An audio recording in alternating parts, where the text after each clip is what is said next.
um podcast da Universidade Pública para o Mundo, uma produção do curso de Relações Internacionais da Universidade Federal Fluminense. Esse episódio conta com uma entrevista em anexo com o professor Rafael Barbosa. Ele é historiador pela Unipampa e doutorando em História pela UFRGS, ou URGS, e especialista em Relações Internacionais Contemporâneas.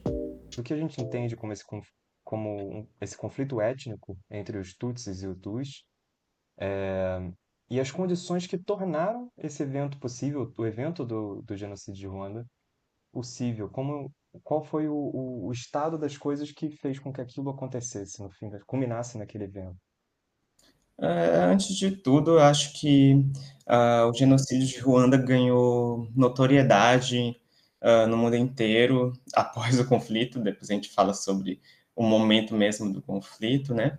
Mas ganhou um conhecimento popular, eu diria, muito grande, diferente de várias guerras que aconteceram no continente africano. E isso é interessante pelo fator que depois eu também vou falar, mas várias outras conflitos, e inclusive conflitos étnicos, pegando, por exemplo, o caso da Nigéria, foram, avassaladores com as pessoas, né? Na Nigéria morreu mais de 1,5 milhão de habitantes, e só que o curto período de tempo do genocídio de Ruanda, acho que fez com que o evento ganhasse essa proporção de conhecimento, ao contrário de outros eventos africanos. Mas, bem, em relação a esse contexto, né, que surgiu a guerra civil e também o genocídio em Ruanda, acho que a gente tem que resgatar bem antes no tempo, né, até a própria ocupação do espaço do que a gente chama hoje de Ruanda, que até o século XVIII era um reino, né? Mas a partir do século V, os Hutus vão ocupar esse espaço, principalmente a região sul, do que hoje é a Ruanda, e só depois de quase 1 milênio, já no século XIII, é que os Tutsis vão chegar no território mais pelo norte, né, do que a gente chama hoje de Ruanda.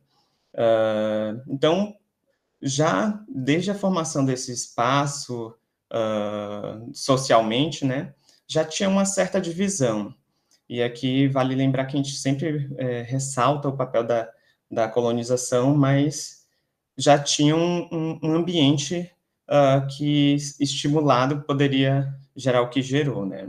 Então, já pulando, né, temporalmente, no século XIX, vai ter em vários locais no mundo a corrida europeia para a dominação, né?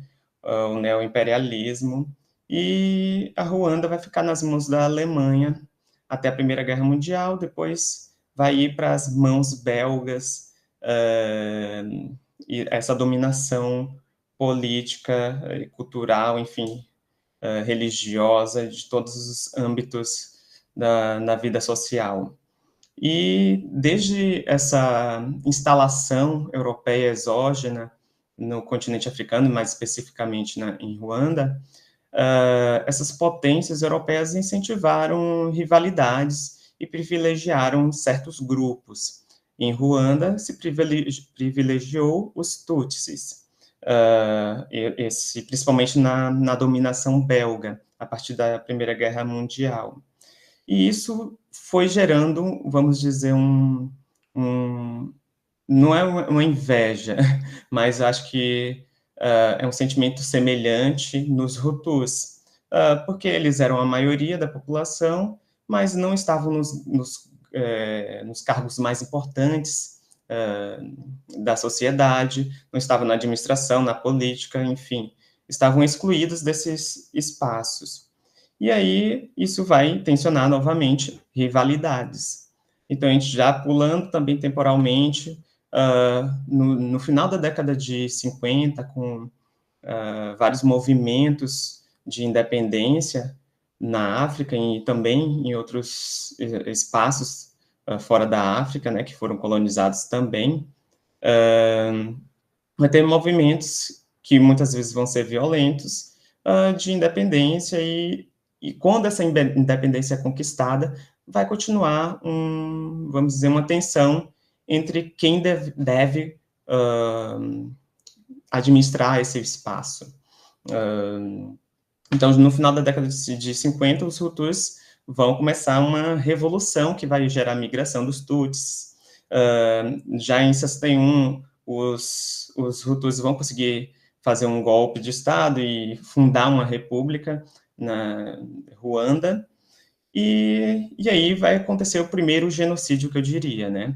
Quando os Tutsis estão em exílio, vamos dizer assim, né, em países próximos da Ruanda, na Tanzânia ou na República Democrática do Congo, esses Tutsis vão ser massacrados, perseguidos, e vai ter um número, né, que tem ideia de que 20 mil pessoas morreram, e esses 20 mil eram praticamente Tutsis, isso já na década de 60. Então, esse tensionamento vai se prolongando, que vai gerar a guerra civil em Ruanda em 90, e que vai ter o seu ápice em 94 com o genocídio. E só para finalizar essa contextualização, acho que é importante frisar que essa guerra civil que aconteceu em Ruanda fez parte de uma agenda africana também de guerras civis. Em 89 tinha iniciado uma guerra civil na Libéria. Em 91, um ano depois de iniciar em Ruanda, teve o início da Guerra Civil da Somália, da Serra Leoa, que é o espaço que eu pesquiso no meu doutorado, que já estou finalizando, mas que também entraram nessa lógica de quem deve administrar o espaço público, o Estado-nação que estava ali posto. Certo, professor. Agradeço a explanação. Como você faria essa análise, uma análise desse genocídio, e ele é muito, não diria um único, mas ele tem uma característica especial, que ele é um genocídio de proximidade, no caso, pessoas que tinham um certo grau de convivência entre si, elas participam dessa matança, vamos dizer assim, naquele espaço, naqueles dias que se passaram. E justamente como, na sua opinião, é possível a gente compreender, você pincelou os antepassados, mas assim, compreender as motivações de um genocídio acontecer nesse âmbito, dessa forma, né? Entre pessoas que estavam em contato no dia a dia, muitas vezes vizinhos, e como essa violência teria sido articulada, incentivada, naquele momento, né? Eu diria que seria algo mais imediato, que é de acesso a posições de poder. E antes eu falei sobre inveja, mas aí me veio a palavra mais correta, que é ressentimento. Eu acho que os Hutus ficaram ressentidos por por um longo período de tempo, e aí, a partir também das influências externas ao território da Ruanda, acho que isso inflou essa ideia de que tem que se aniquilar o outro para nós sobrevivermos. Acho que é também um discurso que esteve na boca de várias lideranças africanas, e eu acho que esse evento em si, do genocídio, foi também obra as próprias lideranças africanas, e aí no caso de Ruanda também. A gente fala muito sobre a inação da ONU, por exemplo, durante o genocídio. A gente fala muito sobre a influência europeia, da França, que teve apoiaram os Hutus, e sobre, por exemplo, uma, entre aspas, abstenção dos Estados Unidos em relação ao conflito. E isso deveria também incentivado o decorrer do genocídio, né? Em 3 meses terem morrido 800 mil pessoas é um número realmente surpreendente. Então, eu acho que, de forma objetiva, é uma questão de acesso ao poder, que motivou muitas pessoas a se envolverem no conflito, no genocídio. Só para também ainda agregar mais informação a essa questão, acho que a gente fala muito da influência europeia, mas quando a gente fala dessa influência europeia, a gente apaga muitas vezes a própria agência dos africanos em seus espaços. E isso acaba, na verdade, invisibilizando as ideias, as pautas que as próprias lideranças e a população comum têm em relação ao que está colocado para eles. Então, a estrutura pode até condicionar a forma como agimos, mas não determina exatamente isso. Então, poderia ter vários desfechos a guerra civil em Ruanda, mas acho que o ressentimento foi o principal ator interno, né, para o genocídio. Certo. E você comentou assim sobre a questão da ONU, realmente, quando nós vamos trabalhar esse tema, a gente pensa muito sobre a falha das instituições de uma maneira geral, mas falando sobre a questão da responsabilidade internacional em si. Com o passar do tempo, a gente teve algumas meia-culpas que vieram dos Estados Unidos, França, Bélgica, a França sendo a mais recente, mas na sua avaliação, como esses atos praticamente simbólicos, eles atuam nesse contexto? Do que eles servem na prática? Existe alguma coisa na sua avaliação que isso realmente ajuda para a memória daquele país? Acho que a questão da intervenção internacional, do direito internacional sobre a guerra em Ruanda, tem uma problemática que tem acompanhado, eu diria, o mundo ocidental há algum tempo, que é, ao mesmo tempo que, aí aqui eu vou generalizar só para termos uma ideia de como isso influencia na conduta dos estados e da vamos dizer, da cena internacional, é que a esquerda costuma problematizar a atuação de organizações, de instituições internacionais em territórios, por exemplo, africanos, como se fosse um ato de colonização ou neocolonização, essa intervenção, mesmo que seja para apartar dois grupos étnicos. Já a direita vê também essa intervenção como um globalismo, que muitas vezes acaba tirando a autonomia desses estados e a própria independência desses estados. Então, essa dualidade que eu acho que a gente não superou e que acho que dificulta muitas vezes de organizações internacionais intervir em conflitos armados. Mas acredito que, por exemplo, até o Tribunal Internacional, que foi instituído depois do genocídio em Ruanda, foi um tribunal que, apesar dessas críticas em relação a uma falta de atuação mais concisa, de forma geral, é vista como um tribunal que foi eficiente, porque reconheceu o estupro como um ato genocida, por exemplo, que instituiu exatamente o Tribunal Penal permanente no cenário internacional. Então, apesar das suas falhas, acho que teve algum papel para amenizar o que aconteceu no genocídio, né? Sim, em relação à própria história desse país, eu ia perguntar como você enxerga os princípios de memória, verdade e justiça para essa população, mas se você quiser discorrer também sobre os outros conflitos africanos que talvez não ganhem tanta visibilidade assim, eu acho que seria interessante também da gente ouvir.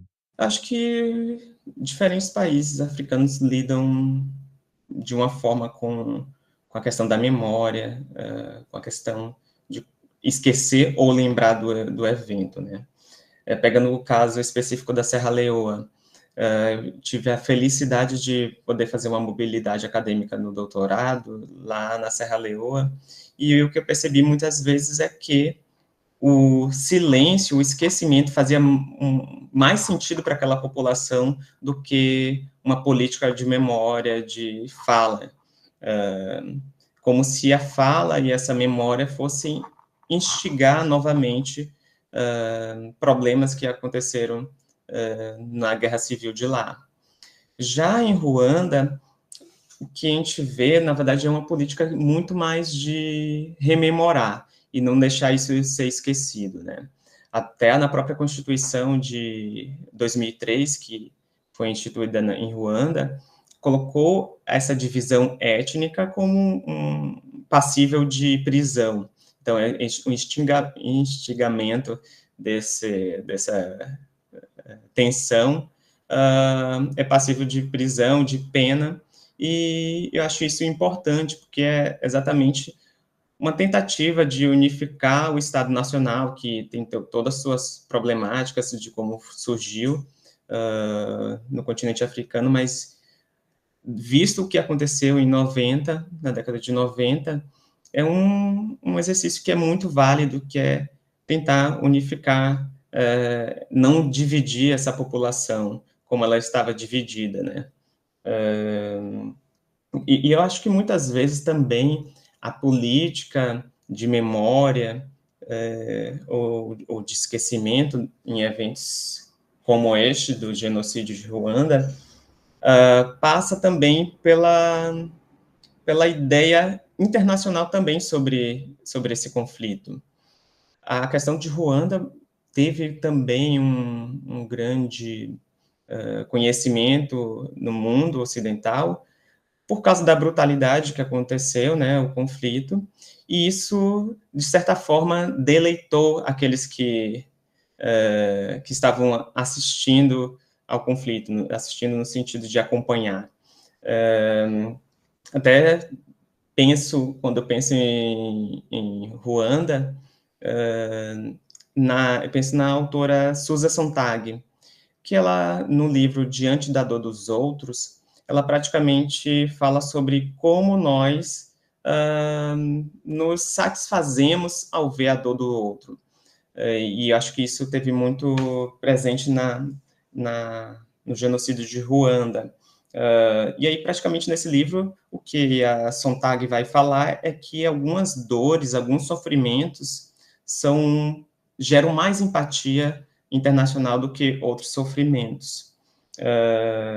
E aí ela se questiona por que algumas vidas parecem valer mais na hora de mobilizar compaixão internacional. Praticamente a resposta é que a dor dos outros não causa empatia, exatamente por causa dessa hierarquia do sofrimento. E como esse sofrimento é visto internacionalmente, na verdade estimula os estados a criarem políticas de esquecimento ou de memória, né, de rememoração. Eu acho que o de Ruanda teve uma influência internacional também de construção de uma memória de não esquecimento. Perfeito, perfeita contribuição. Professor, o filme no caso Hotel Ruanda, o filme do início desse século, ele expõe de uma forma um pouco mais artística, enfim, de toda forma de Hollywood, enfim, do cinema estadunidense, sobre aquela situação. Até que ponto, na sua visão, falando sobre esse filme, ele consegue passar realmente para gente um, o estado daquela situação que a gente vem discutindo desde o início dessa conversa? Praticamente o filme o Hotel Ruanda é um filme até que eu fiquei surpreso com a qualidade narrativa que o filme teve, de demonstrar exatamente um pouco das tensões étnicas, também da influência belga, apesar de também não se ater muito a esse contexto do que gerou o conflito e o genocídio, mas eles pincelam, vamos dizer assim, esse histórico antes do genocídio. Para mim, uma das cenas muito marcantes do filme é quando, bem no início do filme, é quando tem pessoas brancas no hotel, tomando banho de piscinas, curtindo, e enquanto o tensionamento fora do hotel aumentava entre as etnias. Isso praticamente vai ser, a gente pode ver essa relação dos europeus, né, com a população negra africana, de uma forma que a dor que estava se gerando ali, e que já estava acontecendo desde do ano de 1990, é um sintoma de como a estrutura que está colocada é racista, e inclusive a estrutura internacional. Eu acho que o filme conseguiu deixar isso bem explícito,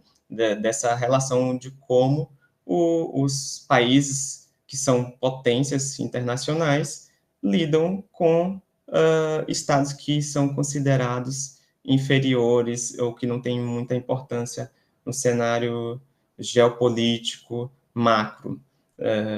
Mas, de forma geral, acho que o filme foi um acerto. Eu acho que é um dos casos raros, mas que teve um papel muito importante, não só do conhecimento sobre o conflito, mas do que isso gerou nas pessoas, enfim, nas diversas camadas populacionais. Você indicaria alguma outra obra de ficção, livros, enfim, podem ser artigos também acadêmicos, esse espaço assim é justamente para isso. Você teria alguma outra indicação de qualquer cunho desse tipo? Vamos lá. Praticamente, eu acho que a gente tem conhecimento sobre o genocídio de Ruanda de forma bastante crua. E eu acho que uma forma da gente conhecer de uma forma não tão crua assim, de uma forma mais lírica e poética, acho que é através da literatura. E tem um romance que eu recomendo e que acho que foi o primeiro contato que eu tive sobre a guerra de Ruanda, chamada Murambi, do Boubacar Boris Diop. É um romance muito... Apesar de falar sobre a guerra civil e sobre o genocídio, acho que é um romance bonito no final. Não vou falar mais, acho que vocês podem procurar e com certeza vão gostar desse romance. Sem spoilers, então. É isso. Muito obrigado, professor. E o DiplomaCast conta com Júlia Néfalos na direção do Núcleo de Audiovisual, e na equipe temos Arthur Brandão, Branca Ferrer, Kailane Bastos, Júlia Boechat, João Pedro Duarte, Luiz Felipe Salamargo, Luiz Fecina e Nicole Azevedo. É isso, a gente se vê, até a próxima!